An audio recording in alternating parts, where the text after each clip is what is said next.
Hi, welcome to Voices of Somerville. It's a program from the Office of Somerville Commissions, which is part of the Health Department for the City of Somerville. I'm Sonja Darai, and this program likes to check in with all of the voices of Somerville to find out what's happening, what we can be doing, what's growing. And so we hope you'll enjoy the program today. We're doing a series of topics, and you can kind of watch these on YouTube and go back on our history about restorative justice and about circles. And so today I'm very happy to say I have a very close friend, Patricia Wild, who is a Somerville resident, and she's doing good work. And so we're going to talk about that. So Patricia, welcome to the show. Thank you. Of the commissions. Yeah.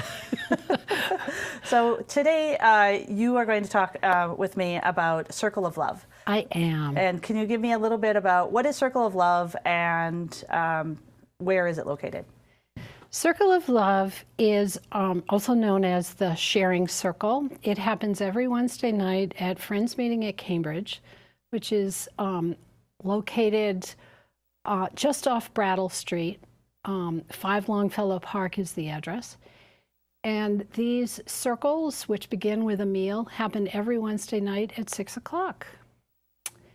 And this particular circle, there are lots of circles going on in Greater Boston. This particular circle is for, as we say on our flyers, for the formerly incarcerated and those who care about them.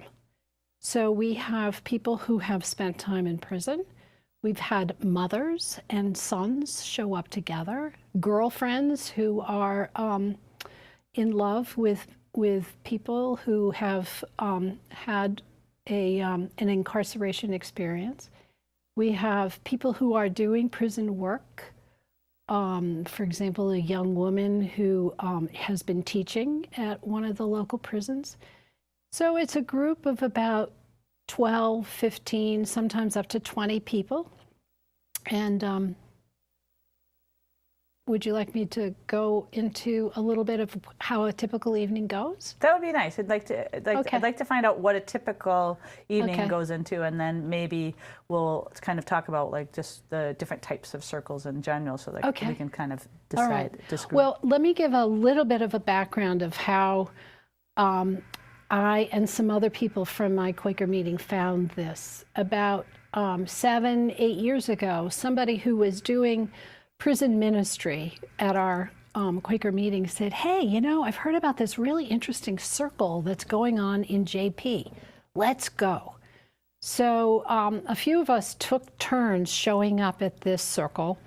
And what we've done in Cambridge is pretty much replicate exactly what they were doing in JP. But we were very struck by how this was so interesting and safe and lovely. And I'll get into that in a minute. Anyway, so an Episcopal priest had heard about these kinds of circles somewhere. It's kind of a mystery. And he started this. And so, as I say, at our Quaker meeting about 7, 8 years ago, we said, oh, that's really interesting. So we invited some people from the JP circle to come and kind of guide us. And they did, and they are very staunch members of the circle themselves. So what is it? So there's a meal at 6 o'clock, and it's usually quite amazing. People contribute. It's kind of a potluck, but the main dish is usually something very delicious.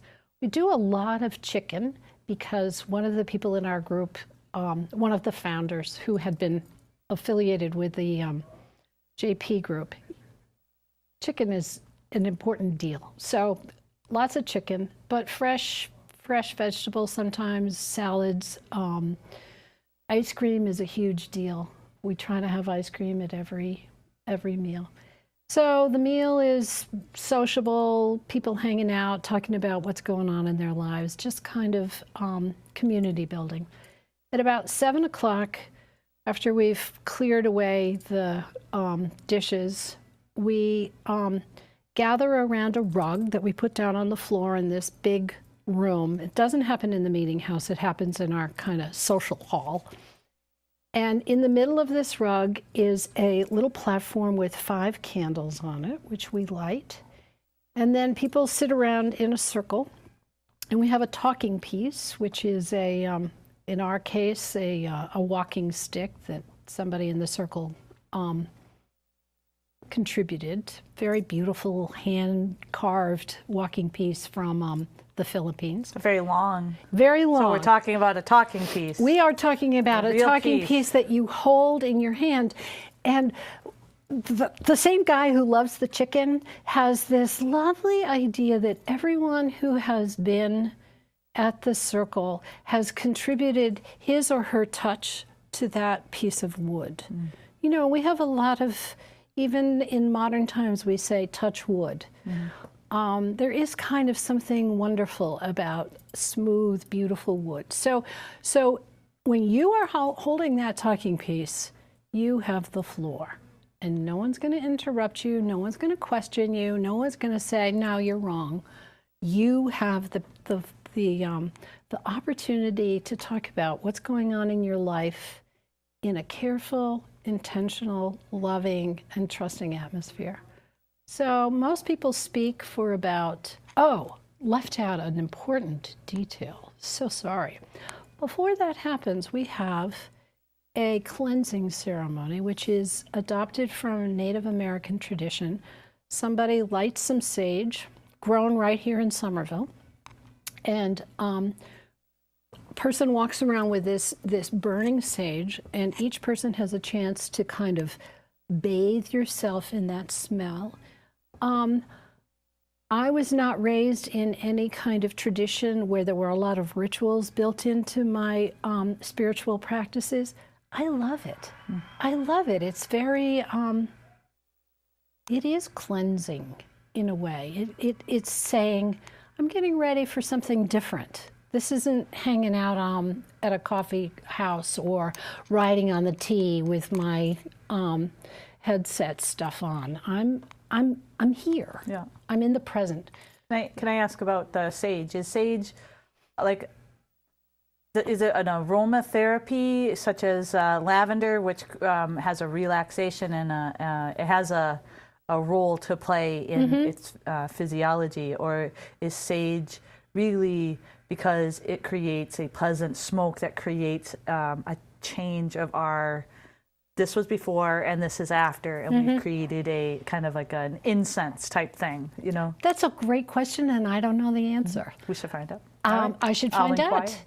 I guess I've always assumed that this was the scent, the experience of Midwestern Native American people, but I don't know. I really don't know.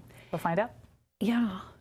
I should also point out that, you know, when you're in jail, one of the ways that you know that you are not anywhere else but in jail is the bright lights. Yeah. So having only the candlelight is a wonderful experience. We had a woman come who is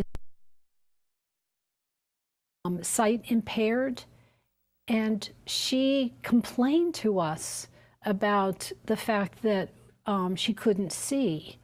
And we had to say to her, you know, everyone is welcome here, but this circle was specifically designed for the formerly incarcerated. Yeah. She was not. Right. She was there to be loving and supportive and to be part of a community. She was not there because she herself had any history with the criminal justice system, or either as a bright lights and, and the consequence. So she wanted the bright lights, and we had to tell her, you know, we want to be an open and loving and supportive place to everyone, but this is something we're not going to be able to change. Yeah, we're sorry. Yeah, because this is a way that people, particularly men who have been because they were in prison, they needed to be brave and assertive, and this was it's easier. I heard a man whisper this next to me. That's why I can say this, because I've heard somebody say this. This man was sitting next to me in the gentle quiet, and he said, I can let it down here. I can say whatever I want. And that's exactly it. Right. So that's the whole purpose of the circle. Yes. Is to be able to get all of that out. Yes. And Safely in an atmosphere that says, all right, so now we know that, and we can go forward knowing that, and that we're all part of the same community. Yeah. Quakers have a thing called worship sharing, where you just put out your truth and nobody says, no, actually I just read in the New York Times, that's wrong. Yeah. You just put it out and then there's a little bit of silence and then somebody else says something. This is kind of the same thing. You put out your truth and that's it. Yeah. No one's gonna say, tell me more. Although certainly after the circle, when everybody is hugging each other, somebody may say, let's talk about that. Or, I mean, we are building a community. So what happens every Wednesday night is not the only experience, but it's a large part of it. Yeah. So you said that the JP Circle was founded by an Episcopal minister. And Father Brian Murdoch is his name. He's still around the greater Boston area. Wow, yeah, that's great. Yeah. And then this circle has now moved from an Episcopal setting in JP into a setting of Quaker, and it sounds like there are some components of the circle that are coming from that group, and it sounds like wherever a circle is, there's some roots that are brought in and new roots, so the sage and the Native American history, and then some roots that are already established, such as the Quaker. So it sounds like it has some flexibility. Right. I should say that the very first circles that Father Murdoch began were I think in his kind of a halfway house that he was running. And then it moved to the basement of a Baptist church on Center Street. But unfortunately, it's recently shut down. So there is no more circle in Boston. So that's wrong too. Somebody else from our circle started one at St. Cecilia's in Boston. So there is another circle, but not as we all kind of considered the mother of us all. Yeah. That particular circle is no longer running. But there is another one in Boston. Yeah, there's some offspring going on. Yeah, a couple of daughters. Right. One in Cambridge and one at St. Cecilia's. And how do you get the word out? How do you let people who may have had an incarceration experience, the families, is it word of mouth, and how do you get people in? Well, thank you for asking that. A few ways. The best way ever has been when people from the circle invite other people that they know might like to participate. That is by far the most effective way to bring new people in. We have flyers everywhere. There's also a directory. I know I keep referencing this guy who loves chicken. Let me give you his name because he's kind of famous. His name is Ron Owens. And when he got out of prison back in the day, he was so happy to be free that what he did was he walked or took the T all over Greater Boston, and he found people who were doing reentry work. Reentry meaning how you can find a place to live, how you can get your driver's license back, how you can get a job, how you can connect with other people around issues that are important to you. So he created this Coming Home directory. He found a foundation that was interested in keeping this current. So the Coming Home directory, there's a hard copy. It's also online, and we're in there. So, so you can Google the Coming Home directory, and that will get it. How often is it updated? Is it every just what year. year? So every year he's keeping it up to date? Well, the foundation that took it over is keeping that current. And we go out. There is a wonderful program right in Cambridge called the CARRY program that works with ex-offenders who are working on their issues they live at the Cambridge Y. and they're out looking for work and going to groups and checking in with the people who run that program weekly. So that is also a good place. We go every year and we talk about a couple of people from the circle go and talk about the circle. And actually one of our former Carey program people is now working at the Carey program, so he's a recruiter too. And we go to visit other places, like there's a shelter right around the corner, and we go in there occasionally and tell people what's going on. There's a meeting at the prison, is that right? Is there a direct There is a link meeting at to the prison, and so a Quaker meeting. Yes. Yes. So there are people who know that once they get out of prison, they could come. Some other people who are doing, I guess we could call it prison ministry, from our Quaker meeting are now working with a group of men who are lifers. They're never going to get out of prison, but they're very concerned about what happens to young men who leave prison and what's going to happen to them when they're out. So among all the other kinds of tools that they are being told are out there for you to use, our circle is part of that information that's being imparted. Yeah. And let's talk a little bit about just circles. Okay. And how they're and their offspring, which is like restorative justice, but the circle itself. Do you know a little bit about like why are circles special? Why do we like them? Well, my own experience, having been a part of this circle for the last 7 or 8 years, is that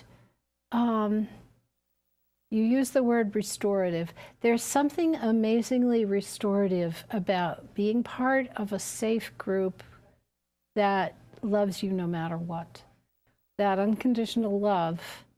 I mean, if somebody shows up drunk, we're going to take them aside and say, this is a place where people are really working on recovery. This is probably not a great time for you to show up drunk. Or if somebody is inappropriate in some way. I mean, I'm not saying that there aren't ways that people. One of the guidelines that we read every night is everyone is responsible for the circle values and the circle. So everyone is equal. And sometimes one circle member will take another circle member aside and say, you can't be saying that, homophobia is not allowed. You can't be abusive, but those things almost never happen because something really amazing and redemptive happens when you can be with people who care about you, and that you can speak your truth without judgment. Right. They can use coarse language, but amazing. Yeah. People are very careful because, people are very careful. I've noticed people who come for the first time, everybody knows when and where you say what and whatever. I mean, if people are really, so it's not really an issue. Yeah. Actually, it feels sometimes like somebody is really much more feeling comfortable in a part of the group when their language does get a little salty. Right. It's like, okay, all right, the real guy's coming through, right, or the real woman is coming through here. Yeah, right. yeah. Yeah, in Somerville, we're through the Office of Commissions and through residents that we connect with, like you and other residents. We're doing these circles in restorative justice. So the series of television shows we're doing for Voices of Somerville is talking about that work, and so we're just trying to get the word out about people who are doing restorative justice or doing circles, so that we can gather and show support, find out more. How do we continue to grow it? And then also educate people about how to do circles and the different types. There's so many different reasons to do a circle. Right. This one is both its most simple, because all it is it's a circle of Right. support. That's Right. all it is people coming together and doing that. That's it. But that's the beauty of it. Right. That's the exact beauty of it. And I think Yeah. that there are some circles where there is someone who has been harmed, or has someone who's harmed and been harmed and harmed, right? And so we have those types of circles, and that's to start working on resolving it. There's large community problems of this community is not getting along with that community, and we start to work on that. And then there's the circle of support. So there's different kinds, which I think are really special. So, well, let me just say thank you, Sonja, for doing this kind of work. It's such a wonderful model, and I actually went to Somerville Climate Action recently, which is very interested in building a resilient or more resilient Somerville, given all the changes that are going to be happening to us on this warming planet. And say, did you know that Sonja Darai is doing these circles here in Somerville? Because this is also a way that we keep the fabric solid and supportive for all of us. It's going to be a wonderful thing when these circles start connecting with the people who want to be connected and with each other. right. Thank you. That's the beauty of it, is to find out how to connect and show support, because I think Yeah. there's more circles than we are even aware of. I'll bet there are. People may not be using any of these words, but they might be doing it. Yeah. And then there's people who are absolutely doing all the words, but they might feel that they're in the middle of nowhere. Right. But we can Right. throw a link out to them, and they can link back. And Right. so that's what we hope to do. And there's so many different kinds of ways to do it. Yeah. We're really excited about the larger conflict resolution groups that we're doing, and then now to link into the Circle of Love to share what the work is and to spread the good news. And I think that's lovely. So where do we go from here? Where is Circle of Love or the Sharing Circle heading? Do you have any dreams? I wish it were bigger. I wish we had maybe 20, 25 people Regularly. every night. Yeah. Because I think there would be a richness there that that would just be amplified with a bigger sense of a group. I wish that the structures and the infrastructure in Greater Boston and Massachusetts were easier for people who are getting out of prison. So it just feels like if more and more and more people are aware of how incredibly hard re-entry is, particularly with Massachusetts's very hard Corey laws. Yeah. It just feels like the more we talk about how hard this is, the easier it would be for a community to support. As some people say, some people say the formerly incarcerated, including us on our flyers. Yeah. But a phrase I like way better is returning citizens. Right.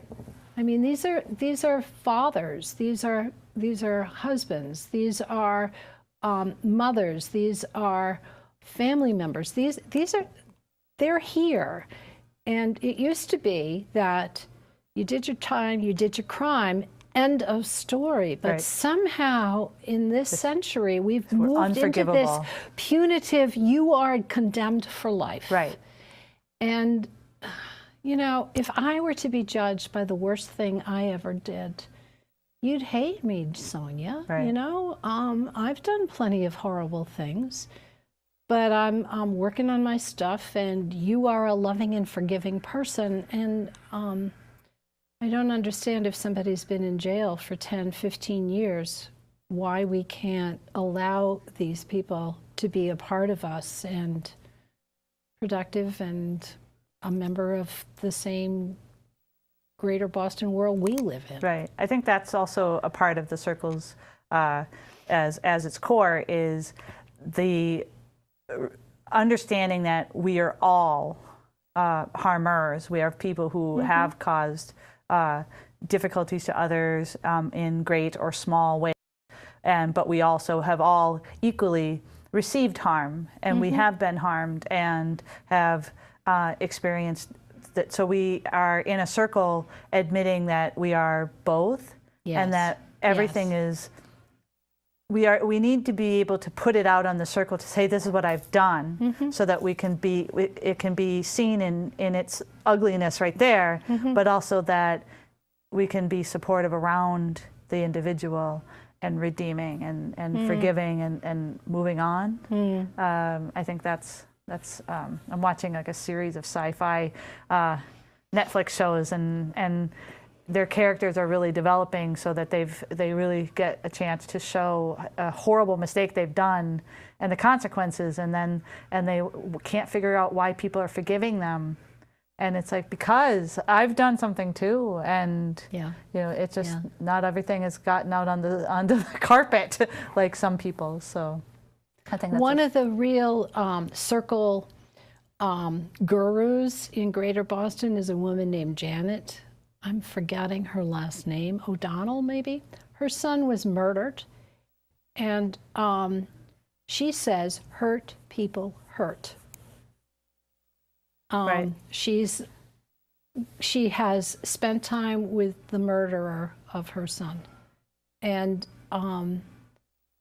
has been doing amazing, forgiving, hard work. It's for her. It's for her to do, and it's for the person who did such a grievous harm. Yes. It's a joint process for them to be able to do that. And I know that Quakers in Burundi and Africa and Rwanda are bringing together those who have killed and raped family members of their neighbors, and bringing together the survivors who are still alive or who have been assaulted, and they're bringing in a careful structure, of course. They're creating that circle, and they're breaking that, and they're trying to rebuild, because everybody's still alive that is alive, and where there is the life of the individuals, there's still hope that they can come together and focus on what everybody wants to, which is food and shelter and clothing and doing the things they need to do. So I think that's why we want to grow the circles. Yeah. Well, you're doing it. Right? Thank you. With our neighbors and friends. So we do gather together in as many times as we can, and we're going to continue to gather. So anybody who's interested in circles, learning about the skills, finding ways that we're going to keep exploring it here in Somerville. Patricia and I, with other residents of Somerville, are gathering. So contact the Office of Commissions. You can call 311 to get to the Commission's office as well. And I'm grateful for you to come by. And thank you very much. And again, thank you for the work you're doing, Commish. We're so lucky here in Somerville to have so many people working hard. So, so to learn more about the Circle of Love, please definitely, we've been flashing the telephone number, and then also Friends Meeting at Cambridge is the location, Wednesdays, 6 o'clock for dinner, and then the Circle afterwards. We'll have more information on our Facebook and our blog, and there'll be more information coming out. So watch for this. This is something really important. Thank you. So thank you, Patricia. My pleasure. So that's our show.